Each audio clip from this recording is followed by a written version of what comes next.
not a god, I am Hunkpain! Hello and welcome to I hope you enjoyed the gameplay of Frost against level Kappa. It's just amazing. Now, this build been requested by you for a while now, and so I decided it is time to give you this. So, don't forget to like, subscribe, and let me know in the comments below if you're going to build Frost. Let's go. And as always, we start with his kit. For the Thanos that are trying to learn about Frost, and for the Thanos maybe they will catch a tip here and there, so knowledge is a key in Warframe. His passive. Cold statue effects from Frost will last 100% longer, means he have extra duration on the cold statues that he procs. Also he gains armor for each enemy affected by cold within affinity range. Now armor is good, armor gives you damage reduction, but armor sucks because it doesn't scale on Warframe's EHP, because Warframes they don't scale on their health, overguard and shield like enemies does. So that it works for enemies, the armor, but it doesn't work for Warframes. But armor is really good in low mid game. Low mid game means anything below 150, and mid game around anything below 500 on steel path I'm talking. Now it got a passive, the passive called Biting Frost. Everybody know about it, everybody likes to use Frost because of this augment. Frost gain 200% critical chance and critical damage against frozen enemy. How awesome is that? Perfect. Now, first ability, Freeze. You throw, let's say, a Bulldenish, maybe like a small snowball at the enemy, and freezes the targets in their tracks. Now, this ability got an augment called Freeze Frost. When you hold it, you buff yourself with cold damage. Of course, your allies will benefit from that as well. Ice Wave, you throw, let's say, a wave of razor sharp crystallized ice to enemies, dealing heavy damage. Really good, but I like to replace it for helmet ability. I would keep it if it was 360 degrees and it doesn't require line of sight. Now, Ice Wave Impedance creates a frozen trail for 12 seconds. Enemy that touch it are inflicted with cold statue every second. I would use it if it freezes enemy and it doesn't have line of sight and it goes in a 360 degree, then we can talk about Ice Wave. Otherwise, I just replace this for a helmet ability, and I use Freeze actually to shield gate and freeze the enemy that's in front of me to benefit from the passive augment.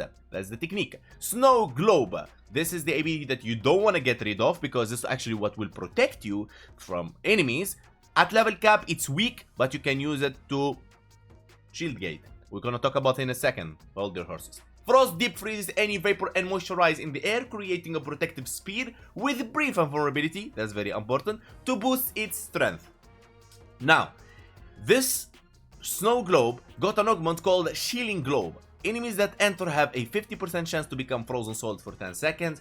I would use it if the globes can really last for a long time, so I hope DE one day rework the Snow Globe to actually, maybe it's a duration based, not a health based, so it actually doesn't die. Then I can use Shielding Globe. Also Shielding Globe, I feel it's more like for when you are camping towards like survival missions or defense mission or something like that. Otherwise, I don't feel like the need of it. Just slowing enemies is like more than enough from cold stacks it procs. Now, Avalanche summons a treacherous landslide of ice that instantly frees and shatters all enemies' radius. It is really powerful and amazing. I love this ability, but it costs so much energy.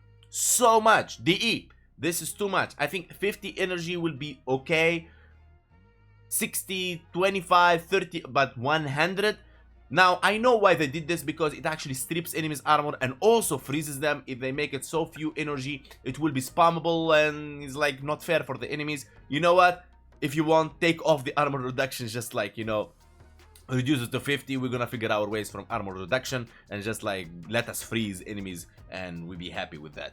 Okay, something like that. Now, it got an augment called Icy Avalanche, and these allies within affinity range are coated in ice that grants 60 overguard per enemy hit. Overguard increases by 20% of your armor once per enemy. Really good. I like it because the 0.5 second overguard gate that it gives.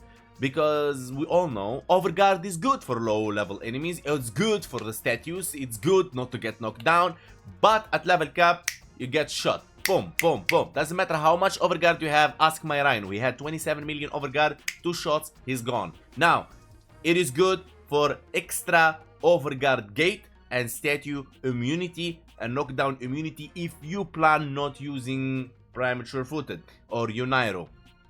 Now, you need also to know that you will not be able to cast Avalanche as often as you imagine, unless you bring your own source of energy, because Avalanche costs a lot and it's not ideal at all to use. So, keep that in mind. And as always, Tenno, before I build my weapons and my Warframes, I use my method.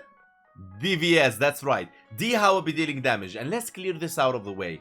Not every Warframe you can expect him to go to level cap and kill enemies with his abilities. Level cap is enemies at their prime EHP. Maximum health, maximum shield, maximum overguard. Not the Warframes that can kill enemies at level cap with their abilities. You can count them on your hand out of 62 Warframes. So don't expect every Warframe to do that. So doesn't say...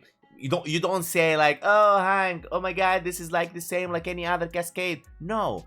Frost boosts your critical chance, boosts your critical damage. Frost freezes the enemy. Frost gives you extra critical damage on enemies that's proc cold on them. Frost protects you and your allies. Frost gives you overguard on your allies. Frost has an own charm of cold and snow and freezing enemies since we are in the winter now. So this, what Frost has, you can't get it on any other Warframe because it's unique for him, and a lot of people loves to use Frost.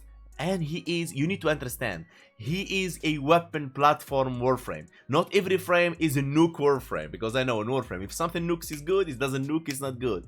Let Frost for the people who knows how to play Frost. Now, V, how proc 10 stacks of viral to make enemies vulnerable by 325% more damage to their health. S stands for stripping enemies armor, because a lot of channels after the armor rework got confused really. DE told you, and I think it's DE fault on this, and other people around the Warframe community. So, what they did is they reduced the armor from 27,000 for 90% damage reduction to 2,700 for 90% damage reduction. See? So the armor value, it got less, but the damage reduction is the same. The same, let's say, logic if I give you 1 million armor for 90% damage reduction, or I give you 1 armor for 90% damage reduction. The damage reduction is what matters, not the armor. So please armor strip your enemies and you'll be happy. I promise you that. You can test it yourself. Now, if you don't like my methods in today's video, how I armor strip enemies and proc viral, you can check the sheet. It can help you maneuver around my methods to find your own style. Remember, Tano, we take things to level cap, so I test the builds, not give you just like, I think. No, I test my builds to ensure they scale and they're comfortable to use at level cap. And every time I take the same Warframe to level cap, it will be with different Helmeth abilities. So if you don't like today Helmeth ability for Frost, it's okay. Next Frost video, it will be with a different Helmeth ability, because my plan is to take every Warframe and every weapon to level cap, and all the Warframes to level cap with different Helmeth abilities every time. So keep that in mind, because there is a lot. Yeah, so that's out of the way. Let's get to it. And now for the archon shards. Now I'll be running 2 violet archon shards, the way they work like equilibrium, for 40% health to pickups to energy, energy pickups to health. He needs it. And I didn't want to run the critical damage for melee weapons because he doesn't actually reach the 500. Now, I can make him reach 500 with 1 archon shard for energy, but I didn't want to go that path. But you can if you want to. Now, ability strength, ability duration, and you got casting speed, and you're good to go. Now, for the build, we're running brief respite, and that leads us to the shield gate lesson really quick. Now, what is shield gate? Now, Warframe, not like any other game. When you receive fatal blow, you don't die, like Destiny. Don't be upset. Now, shield, you lose your shield. You become invulnerable for a certain duration. That duration is affected by how much shields you have. 1,150 shields equal to 2.5 seconds. Now, Hildrin players will notice they go invulnerable for 3 seconds because it's just his passive. Keep that in mind, but that's out of the way. So, 1,150 shields gets you 2.5 seconds invulnerability during the gate. Then, if the gate finish and you don't do anything to get back your shield, you get hit on your HP and you are dead. So, what is shield gating? Shield gating is getting back your shields before the gate invulnerability duration ends. How easy is that? Now, How to do it? There is Helmith abilities, for example, Pillage, Condemn, and so on. There is, let's say, mods like Brief Respite to get you back your shields if the Warframe uses energy, not like Lavos. Now, Brief Respite will do that for you. On ability casts, Quad converts 150% of energy spent to shields while other shields are inactive. Really good stuff. So when you get hit, cast any ability, Brief Respite will work for you. And you will be alive until your energy ends, and then you will have no energy, and then what you do, you roll guard and you kill some enemies, hoping that you get your energy, or run away for a second so your energy starts to regenerate, because your shield will start to regenerate after 1 second. Now, we need to learn something new about shields that no one tell you or no one teach you. Now, in Warframe, when you get hit and you lose all your shield, you need 4 seconds to start regenerating shields. So think about it. If you have shields and you lose part of your shields, you need 1 second to start regenerating your shields. Okay? So that is very important. And when you, let's say, get hit in your shield, doesn't matter what's the amount, but you don't lose it all, you will never regenerate shields unless you're using the Grimoire technique or you're using Arcane Aegis. Okay? Now, Primate Sure-Footed.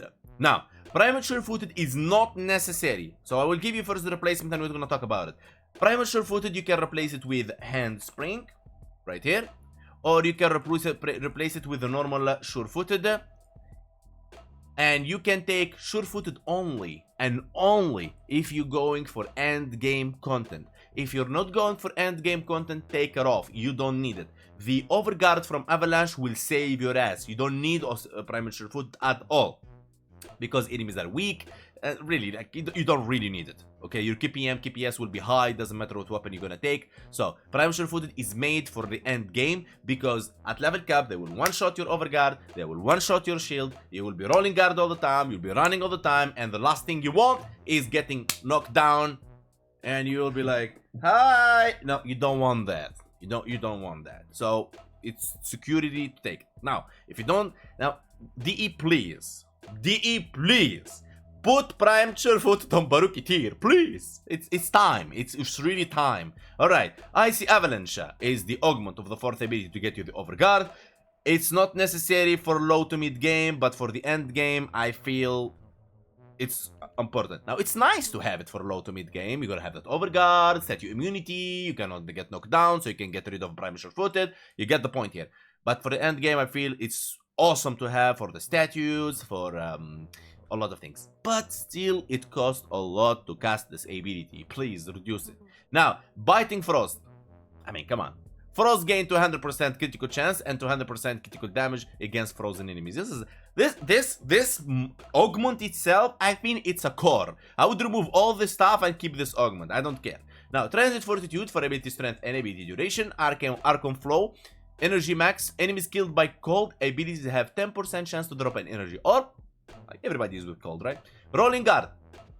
Now, Rolling Guard will play a huge role on saving you. So think about this situation. You are fighting a Thrax, okay?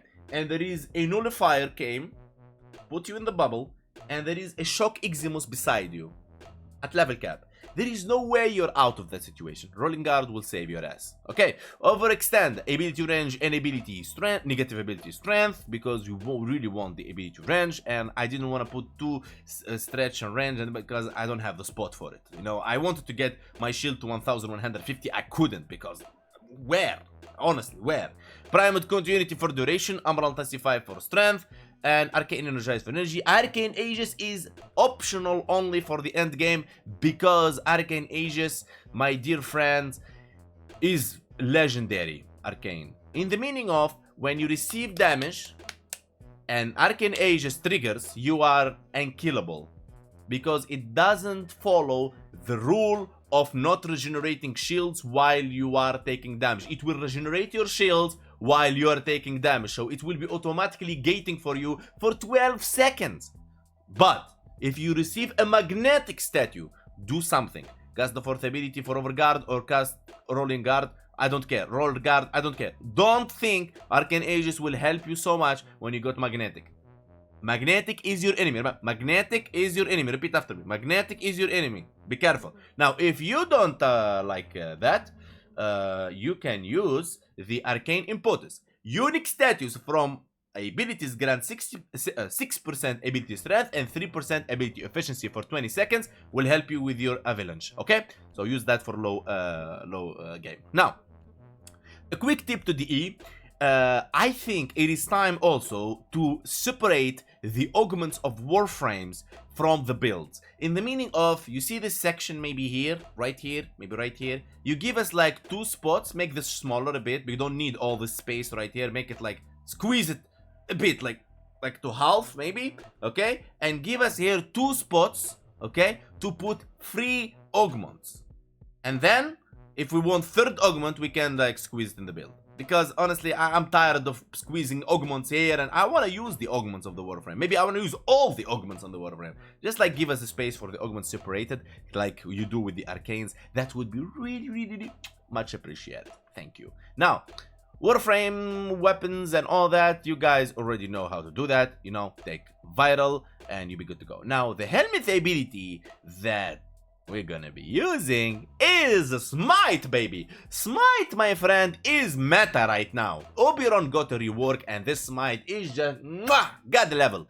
This ability I'm in love with. Now, when you shoot the Thrax at level cap, you take down his overguard, you take down his armor, and even you can kill him at level cap just using Smite. And look how much energy it uses. 25. So it will shield gate you. It will kill the enemies, and it's just insane. You know what? Let me take you to simulacrum. Alright, let's do this. As always, we summon the Manik based on your request, guys, because you like the Manik. Because the Manik and simulacrum are the closest thing to level cap. That's what you guys told me. Now, if you take a look at the Manik, and check this out. I'm just gonna use Smite. Look at that. Stripped, dead. Stripped, dead. Stripped, dead. Stripped, dead. Stripped, dead. Oh my god, look at that. Isn't this beautiful? I'm killing level 230 Manik with Smite. What the heck, man? Isn't this beautiful? Alright, you know what? Let's summon Thraxes. Thrax Centurions. There you go. Speaking of Thraxes, guys. Don't forget to check my video that I did level cap without killing Thraxes. And I discovered the method where you can reach level cap without killing Thraxes, reducing enemy spawn, and you're just gonna have the ghosts running around. You're not abusing the loot or anything. I just got 15 steel essence. The idea is to reach level cap without handling all the enemies around, which is the easiest way to reach level cap. Anyhow, hello Thraxes, check this out. Kaboom, look at that. Overguard is out, and the health is up. Now, the reason we can kill level cap and we don't kill level 230, because it works based on HP, okay? So the higher HP they have, the more damage you'll be dealing to them, okay? So that's how it is. And percentage of it will be dealt to the nearby, okay? So it's just lovely. Now, if we combine this with our lovely Frost kit, means we can use the globe. You see that? We just froze them. Now, and then we use the first ability to freeze them even further, use the avalanche to actually like hit them with that, and look at that. And then we can use the smite. You can use your weapons. You can use anything you really want. Check this out. Freeze and shoot, and you had a happy Tano. Isn't this beautiful? Now remember, Tano, once more, Frost, he is a weapon platform Warframe. He is not a damage dealer with his abilities, so don't treat him like that. Okay? There you go. And they are out of the way. Now, let's put back our lovely enemies, heavy corrupted gunners, once more. Boom. And here we go. So, you always want your frozen globe always active. You can cast 4 of them, one on top of the other, and the other one will replace the other, as you can see right there. But the good part is that you will have it as your gating and freezing enemies for you. Look at them. They are incapacitated. Look, you can even perform ground finishes on them and mercy kills and all that kind of stuff. It's just like amazing. First ability is your first way to go for shield gating, and then the globe is the second way to go for shield gating, or vice versa, totally up to you. Avalanche, keep it only for emergencies and if you don't have overguard. So think about it like this: when you lose your overguard and you have enough energy, then you use avalanche. Otherwise, don't. Okay, and yes, Broken War build is coming soon to the channel, so for level cap, of course. Now, Tano, I hope you like my orbiter decoration, huh? Now, hello, boobies. I want to say thank you so much, guys, for watching. It's been amazing. And don't judge my Frost, let's say, fashion. It's like toxin stylish, but it is what it is. Being different is the key in Warframe because we believe in variety. Now, remember, Tano, this is the first build for level cap for Frost on my channel. There is more to come in the future, so stay tuned for that, with different helmet ability, of course. So Smite is out of the way. Next helmet will be a different helmet ability. So I want to say, first thing first, thanks to special Hall of members, special VIPs, and disputed donations and Hall of donations, and all my community. Thank you guys for believing on me and the content. Guys, don't forget to like, subscribe to help with the algorithm. Follow me on Twitch. Follow me on TikTok, Instagram, Twitter, join my Discord in the description, and see you guys next time.